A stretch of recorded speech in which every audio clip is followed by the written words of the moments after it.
Hey guys, আজকে যাবো একটি বার্থডে পার্টি। এ বাবা, জোর জবরদস্তি করে দেখো ওকে আইলাইনার ফোটানো হচ্ছে।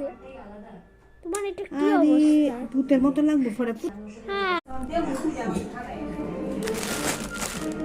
আমি আর বলে চলে এসেছি গাড়ি।